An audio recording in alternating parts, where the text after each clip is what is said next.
this is an iHeart podcast. Guaranteed human.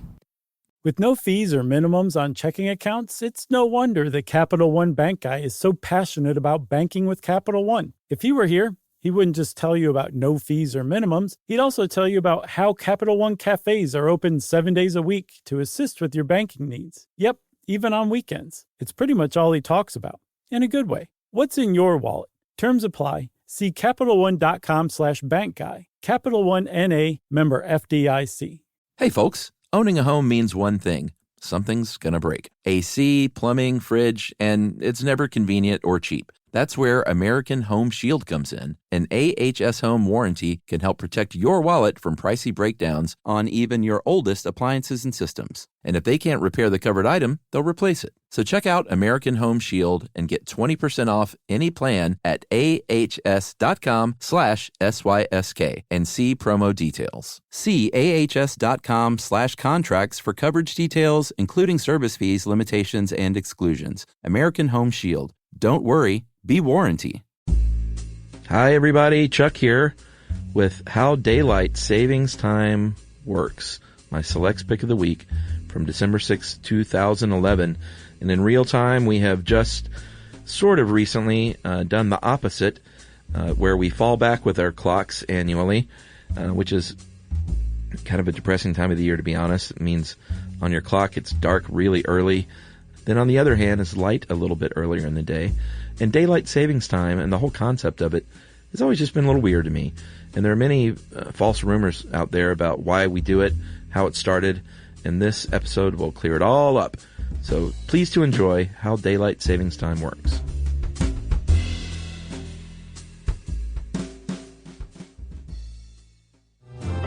Welcome to Stuff You Should Know from HowStuffWorks.com.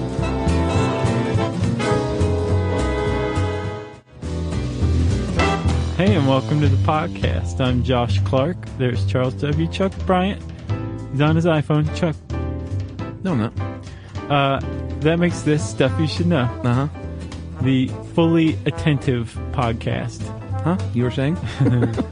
Yeah, I can't really say anything. You always say stuff, and then I repeat it like 30 seconds later. And then I get a look of death from Chuck. We like to cover our bases twice sometimes. It's important stuff. Mm-hmm. Like, you know, the digestion. That's right. That thing, which comes out next. Right? All right, intro man. Oh, I'm sorry. Am I stalling? Yeah. Okay. Frankly. Chuck. Yes. Have you ever heard of a Methuselah Trust? No, but have something to do with being old? Well, you're not old. Instead, a bequeathment, a grant that you've put in an account earning compound interest, right, for 500 or 1,000 or 100 years, should conceivably, were it still legal, grow into a staggering amount of money. Right. Very quickly. For example, there was a guy who you might have heard of named Ben Franklin. Benny. Ben Franklin, in his will, left £1,000 each to the city of Boston and the city of Philadelphia, both of which he considered his hometowns. Okay. And these monies were meant to stay in a private trust that earned compound interest. Uh-huh. And by Franklin's reckoning, after 100 years, in 1890, it was supposed to be cracked open, a bit was supposed to be taken out, and then the rest was supposed to be left in until 1990s, 200 years after his death. Right. So by his reckoning, each city would get about the equivalent of $6 million apiece. Okay. By 1990. That's nice. Which is when it was supposed to end and finally mature. It didn't quite work out. Franklin's calculations didn't take into account lawsuits to stop this. Yeah. To stop the idea of a Methuselah Trust in general. Right. Trustees' fees, lawyers' fees, all this stuff. So what it came down to was about $3.5 million each. So he was off the mark a little bit. But he made his point, which was if you put $1,000 in and you have enough foresight, you can give some money to the city of Boston. Did that really happen? Yeah, it really happened. They got their $3.5 million? Yeah. Each town did. What this demonstrates probably more than anything, though, is that Franklin was above all else an idea man. right? Yeah. He was pretty good. I mean, he invented spectacles. He had like some really good inventions under his belt. The electric kite. But more than anything else, he was all about ideas, and he was more aware than anybody that his ideas weren't always. He didn't see them through to fruition all the time. Right. Not all ideas were meant to be. But another good example of that is his idea for daylight savings time. He was the guy that came up with this. Saving? Daylight saving time. I think most people say savings. Yeah. But it is in fact saving. But Yeah. we're going to mess up and say savings. So Yeah. just prepare for that S, people. Franklin was an ambassador to France, 1784. Which is a pretty cush job back then. Oh, I'm sure. The Enlightenment? Come on. It's a cush job now. Sure. Woke up one morning, all his fellow Parisians were sleeping, and he said, hey, we should change the time and get these people up earlier. Did he talk like he was from Jersey? He basically proposed it in an article, but it's generally dismissed as satire. Yeah, like, it wasn't a real idea. Right. His whole idea was to that basically everybody was like sleeping in late while it was still daylight, and then staying up late long after sunset. It was a waste of daylight. A great way to fix this is to say, let's get everybody up at the crack of dawn, and we'll do that by shooting off cannons that wake everybody up. It was sort of a jab at the French, a friendly jab. Well, he was a friend of the French. But, like I said, generally dismissed as satire, not really like the seed of the idea for daylight saving. No, but other people, about 100 or so years later, came up with similar things, and they meant it.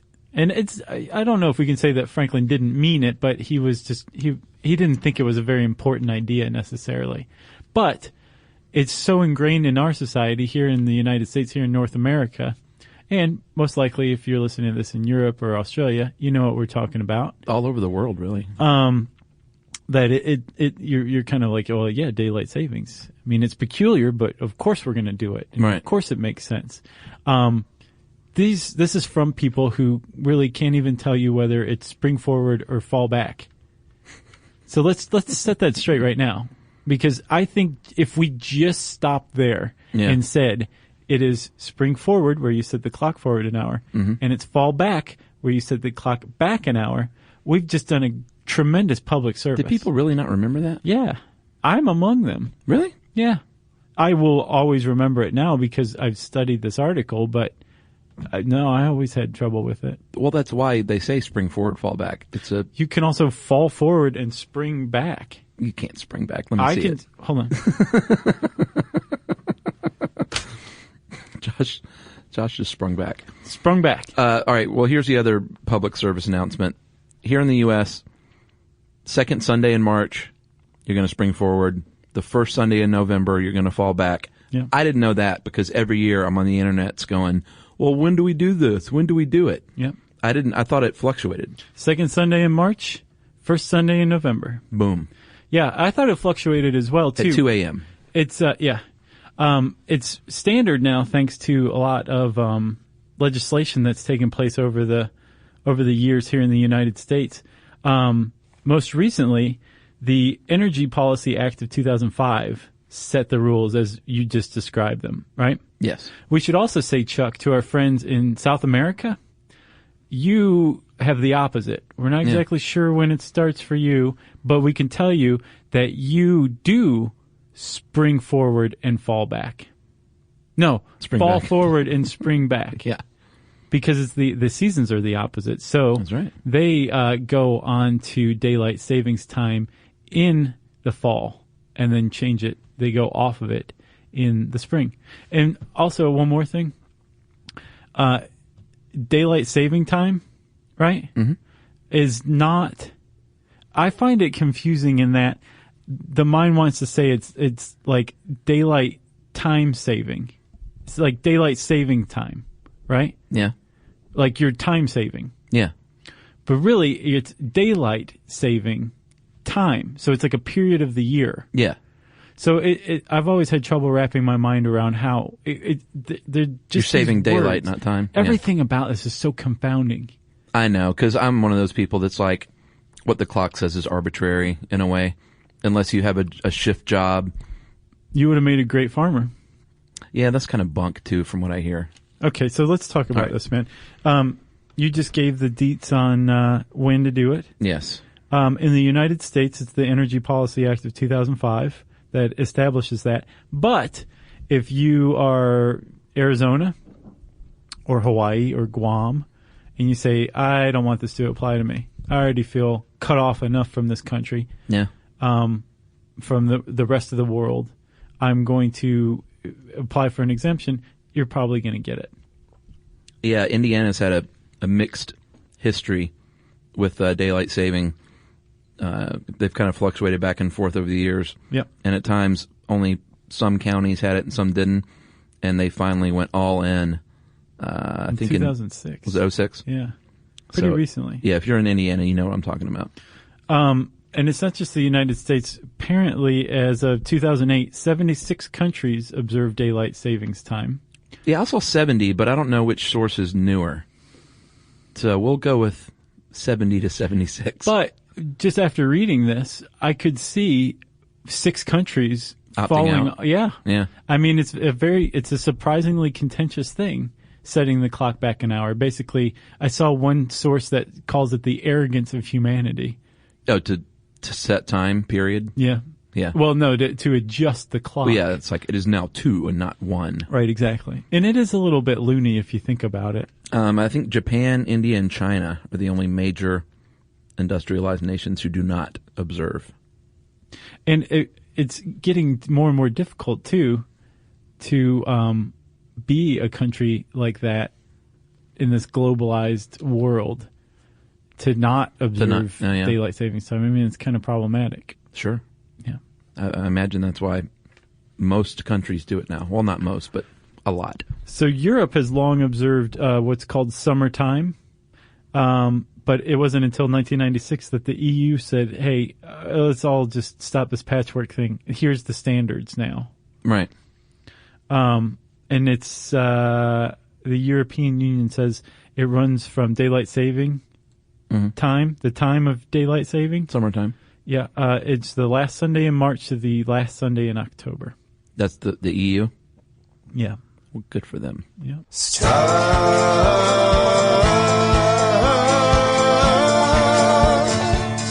you should know.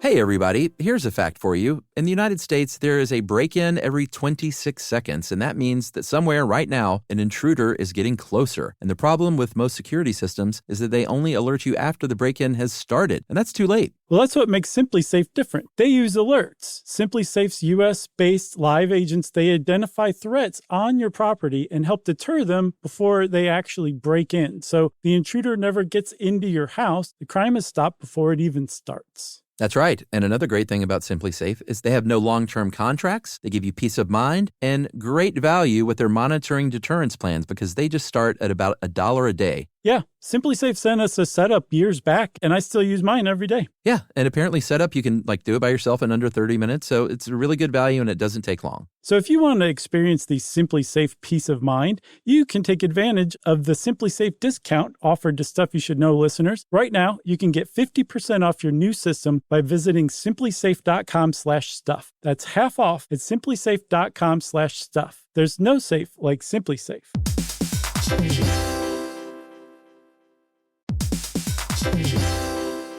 Work can be a little weird. One minute you're in a meeting that could have been an email. The next you're trying to decode corporate jargon that somehow means nothing. And don't even get us started on the quick sync that turns into a 45-minute deep dive. Yeah, well, the truth is figuring out your career isn't always straightforward. Whether you're trying to grow, pivot, or just stay relevant, it can feel like you're navigating it all on your own. Well, that's where LinkedIn comes in. That's right. LinkedIn can help you grow your career, helping you confidently navigate your path with insights, ideas, and inspiration from your professional community. You can stay up to date with the latest trends in your field, connect with people who get it, and discover opportunities tailored to your goals, your experience, and what actually matters to you. Whether you're looking for something new or just trying to grow where you are, LinkedIn gives you the tools and connections to move forward with confidence. Because LinkedIn is the network that works for you. Visit linkedin.com/knowstuff to learn more.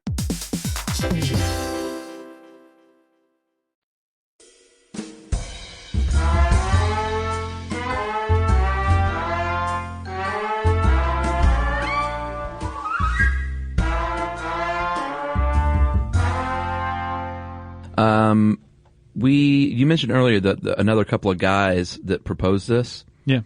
One of them was a New Zealander named George Vernon Hudson, and he was actually the first dude to genuinely propose this.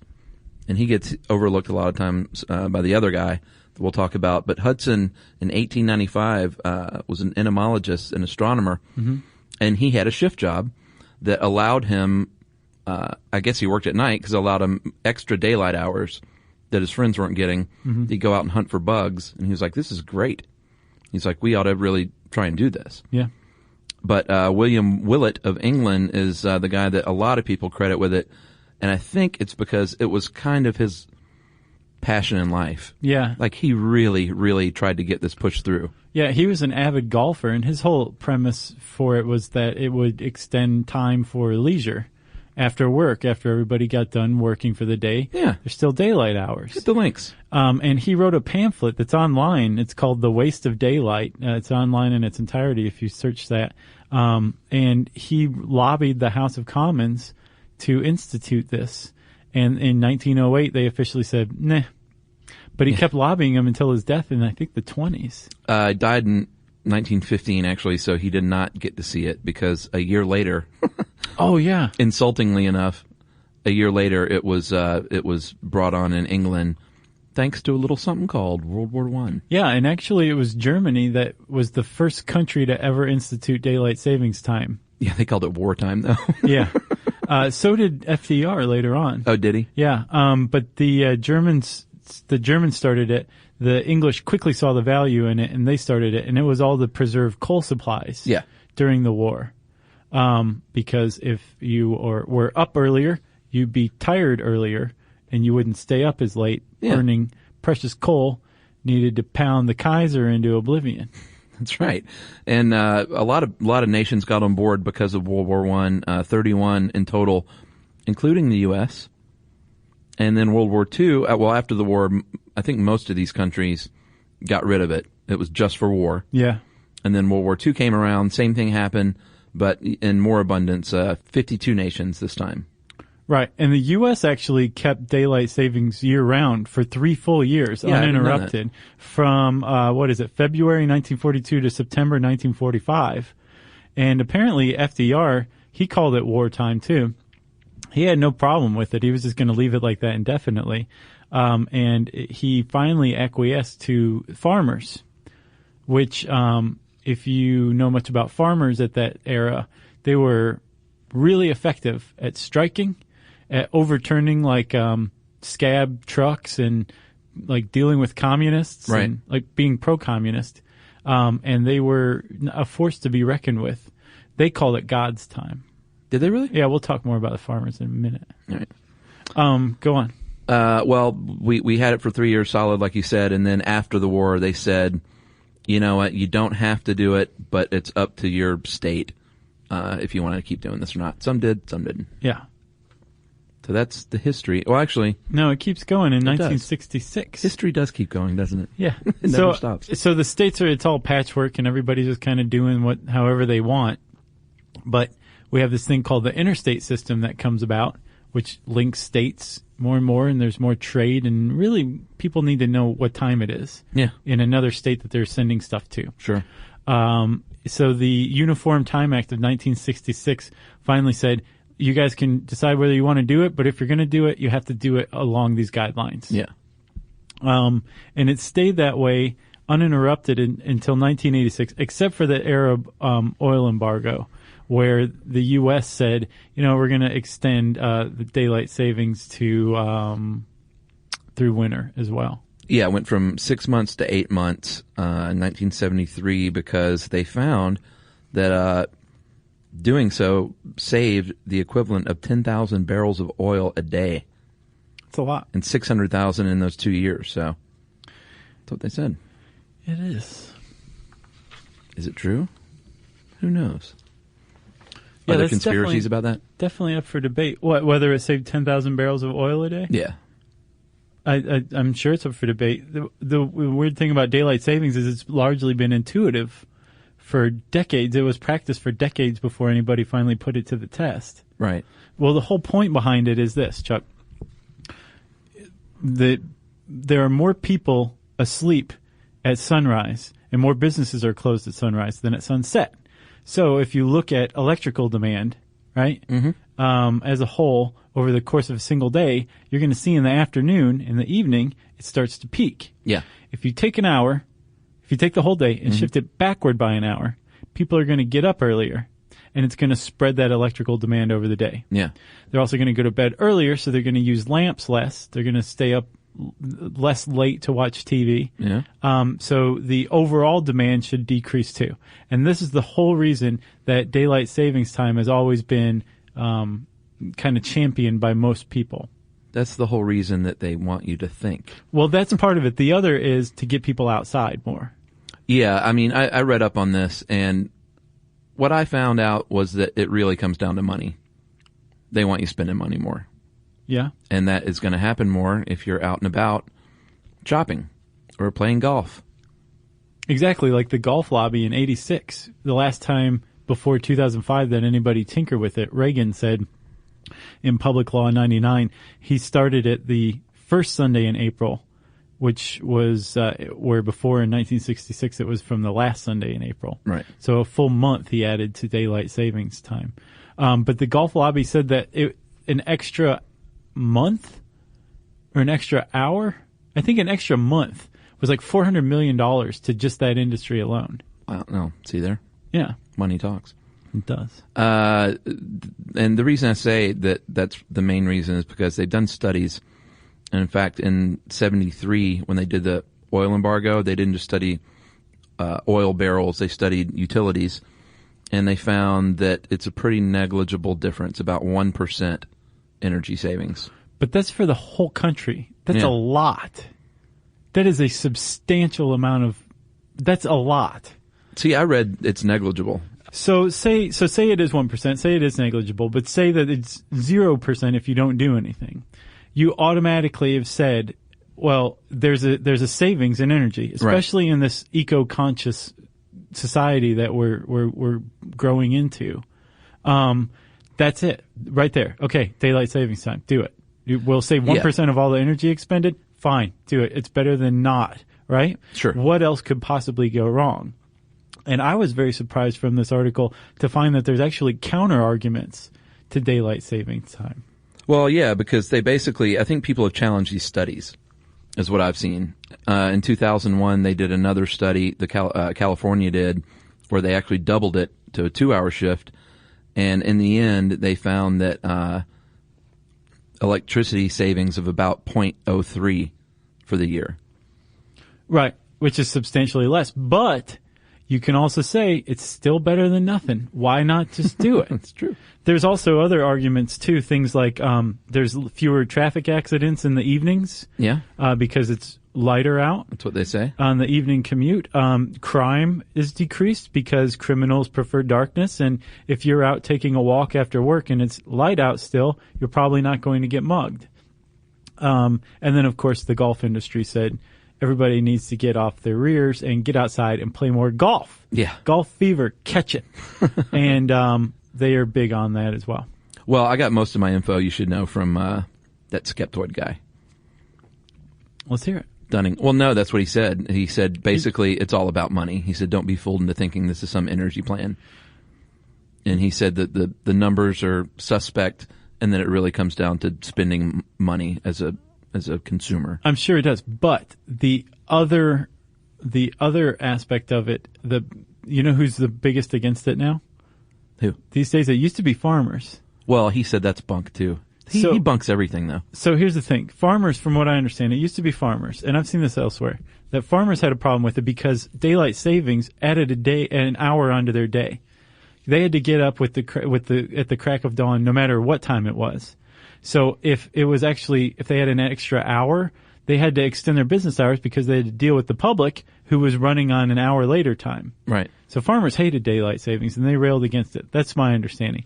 With modern technology, where a lot of the farm processes are automated, they don't have to worry about the sun time or God's time as much. They're not as opposed to it. The problem is with airlines now. When they're flying to places that don't have daylight savings, they apparently have a lot more trouble getting a slot at an airport when the time doesn't quite match up, because the airport's like, we're not going to the trouble of figuring this out. Just go lobby your government to stop screwing with time. So apparently that's the big industry that's opposed to daylight savings right now. Interesting. Yeah. Like I said, though, he's that's his job. He's the skeptoid. Debunking. He said the farmer thing he thinks is somewhat of a myth because he can't find any.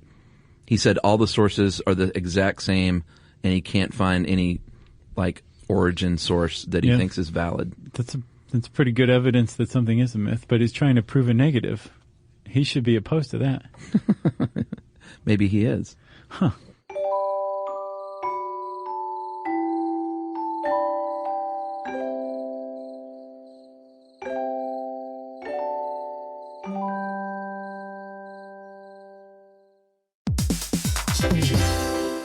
Hey, everybody. Here's a fact for you. In the United States, there is a break-in every 26 seconds, and that means that somewhere right now, an intruder is getting closer. And the problem with most security systems is that they only alert you after the break-in has started, and that's too late. Well, that's what makes SimpliSafe different. They use alerts. SimpliSafe's U.S.-based live agents, they identify threats on your property and help deter them before they actually break in. So the intruder never gets into your house. The crime is stopped before it even starts. That's right. And another great thing about SimpliSafe is they have no long-term contracts. They give you peace of mind and great value with their monitoring deterrence plans because they just start at about $1 a day. Yeah, SimpliSafe sent us a setup years back, and I still use mine every day. Yeah, and apparently setup, you can do it by yourself in under 30 minutes, so it's a really good value and it doesn't take long. So if you want to experience the SimpliSafe peace of mind, you can take advantage of the SimpliSafe discount offered to Stuff You Should Know listeners. Right now, you can get 50% off your new system by visiting simplisafe.com/stuff. That's half off at simplisafe.com/stuff. There's no safe like SimpliSafe.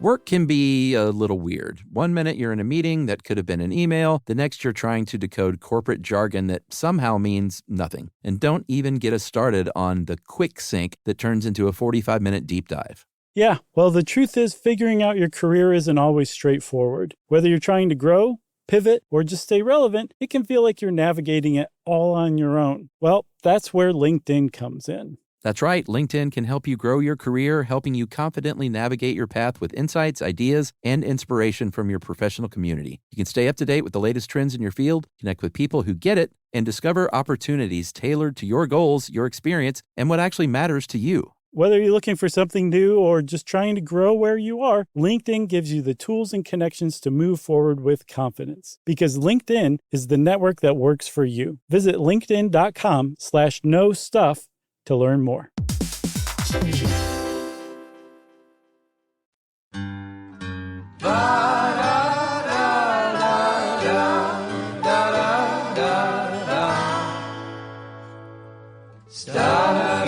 should know. There was a new study, though, recently by a guy named Matthew Cochin. Yeah. He's an economist at Cal. Go Bears. And I said Indiana's kind of been back and forth over the years with half the state doing it. Yep. When they finally went all in 2006, he said, hey, there's a great opportunity to check this out and study it. And he found that it led to a 1% rise. He figured that lamp usage went down overall across the daylight savings. Right. But that there was a peak in energy demand that was an increase over when you don't observe daylight savings. In the fall, when it was cold in Indiana, in the form of heating, like people had their heat went up because they weren't under the blankets as early as when they just observed standard time year round, and that actually cost $9 million for the state. Well, and I think that's part of Dunning's thing too, is these studies that were done in the 70s, they didn't have computers and iPods and Blu-ray players, and we have way more things besides lamps these days to take into account. Yeah.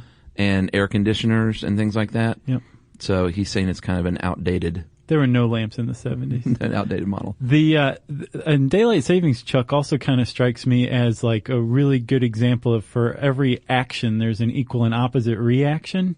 So like there's fewer fender benders during the evening commute. Yeah. But apparently parents groups are also opposed to daylight savings, in part because accidents involving kids waiting for the bus in the darker mornings increase. Oh, really? And then if crime goes down during the summer, but then it increases in the fall.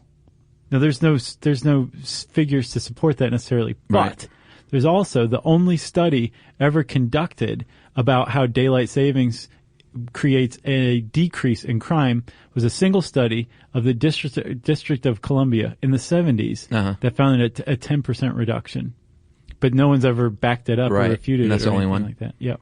Well, and think about it too. Car wrecks are good for industries like tow trucks and mechanics. The tow truck lobby. The auto industry. Yeah. That wants to sell you a new bumper.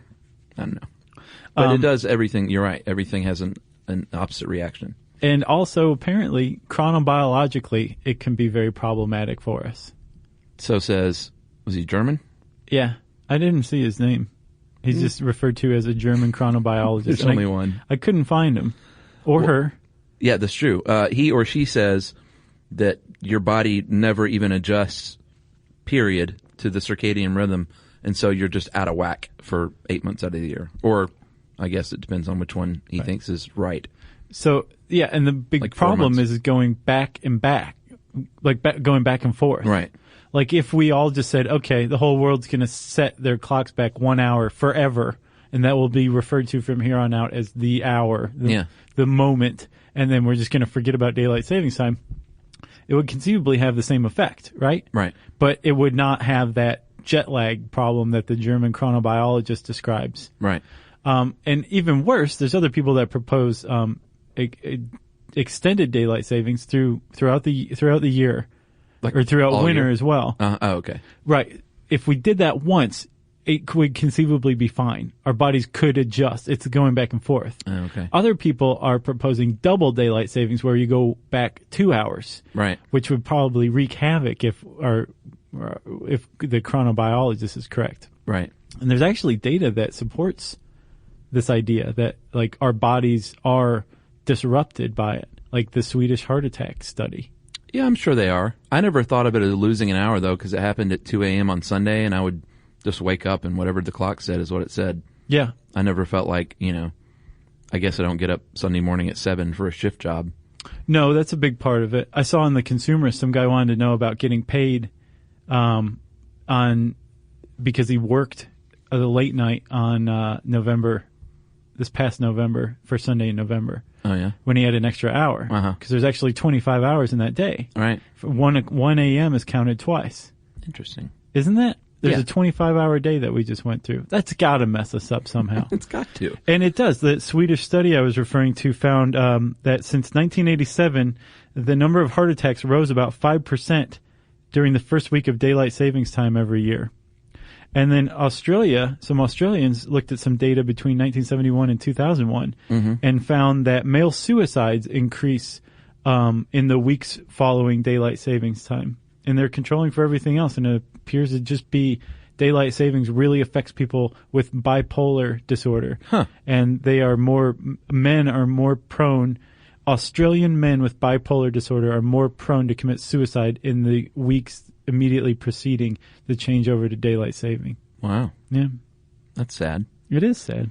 There have been some kind of interesting things that happened over the years because of DST. In 99, the West Bank was on daylight savings. Israel had just switched back to standard time. Mm-hmm. So a group of West Bank terrorists were preparing some time bombs, smuggled them to their counterparts in Israel, and as they were planning the bombs, they blew up. No. Yes. No. That's what it says. Is that from Skeptoid? No. Is that from Snopes? I'll take Snopes too. I think that's real. Wow. I think that happened. That is crazy. Minneapolis and St. Paul were on different different times in 1965. That's crazy, too. Which kind of whacked things out. Amtrak, a train cannot leave the station before it's scheduled to. Obviously, can't leave early because everyone's going to get on. Mm-hmm. So when you fall back in October, if you're running on time, you stop and sit there for an hour. November. What'd I say? October. I think it used to be in October when this was written. So you sit there for an extra hour if you're on Amtrak on that day. That's right. That's crazy. And then in the spring, apparently they don't do anything but try and catch up. Like everything's a little late for a little while, and they just try to like drive faster. Can you imagine being a logistician? I want to hear from logisticians. I have a deep respect for your profession. Yeah, agreed. That's tough stuff. Time. Who knew? Yeah. You know? Is it arbitrary? What the clock says? It's just a number. I tend to go with just the rise and fall of the sun and moon. You know? Are you kidding me? Like, you could throw away every clock in the world, and nothing would really change in uncivilized parts of the world. In the civilized world, everything runs on the clock, but it's just time. The number was invented by man. I know what you mean, man. You know what I'm saying? Mm-hmm. A little abstract. Thanks for that, Chuck. I think that was an excellent way to kind of put everybody to sleep. No, you just put them on a little cloud and went, yeah, man. You know? If you want to learn more about clouds, about daylight savings time, about Chuck Bryant, you can type in those words in the search bar at howstuffworks.com, and it'll bring up some very cool stuff, I assure you. And I said search bar at howstuffworks.com. That means it's time, Chuck, for listener contest. That's right. Not listener mail. We have a contest that we have nothing to do with. Yeah, this was sprung on us, but we like it. We're in favor of it. Yes. If you are interested in coming to Atlanta, all expenses paid. Yeah, that's the kicker. Actually, I'm not going to say all expenses paid. Yeah, I don't know if we should legally say that. Certain expenses are paid. You can come here, tour the studio, hang out in the office. We'll even go to lunch with you, with Jerry. Yeah, Jerry will be there, and you'll get to see her face. Like, we won't make her wear like a paper bag. You can enter this contest. It runs now. If you're in America. Yeah. We get the grief. United States. As I always tell everyone from Canada and elsewhere that's mad about this, I can't win your contest either. I don't think that makes anybody feel better. No. If you're American. If you're in the United States. It runs through December 31st. Winners will be announced the week of January 1st, 2012. Grand prize, trip to Atlanta, includes one-night hotel, airfare up to $500. Nice. And an American Express gift card for incidentals. Like taking me and Chuck out to lunch. No, I think we'll pick that up. Oh, okay. And if you refer somebody, like you go to Facebook, the howstuffworks.com, not the stuff you should know. Go to the howstuffworks.com Facebook page to enter. Yeah. And you have to like it. Yeah. And then you enter. But that's the only way to enter as far as I know. Right? Yeah. I think so. But if you refer someone, and they win, after person A enters a contest, he or she can share the contest link with friends via Facebook and Twitter.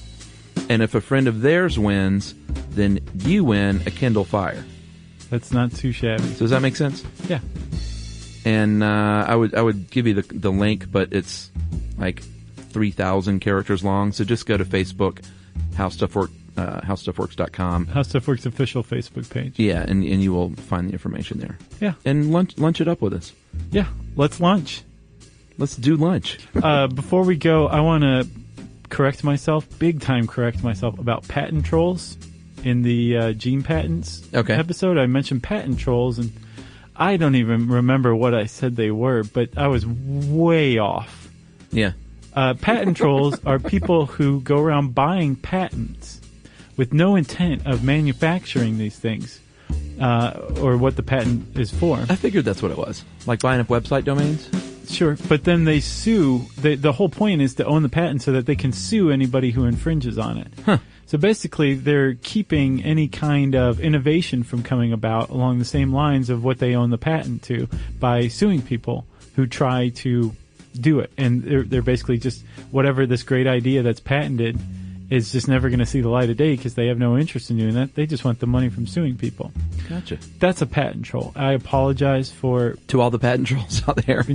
Yes, to all the people who corrected me. Thank you for that. Yes. If you want to correct us, we are always up for that. You can send us a tweet at SYSK Podcast. You can join us on Facebook. We have our own page, too. It's Stuff You Should Know. And you can also send us a good old-fashioned email, stuffpodcast@howstuffworks.com. For more on this and thousands of other topics, visit howstuffworks.com.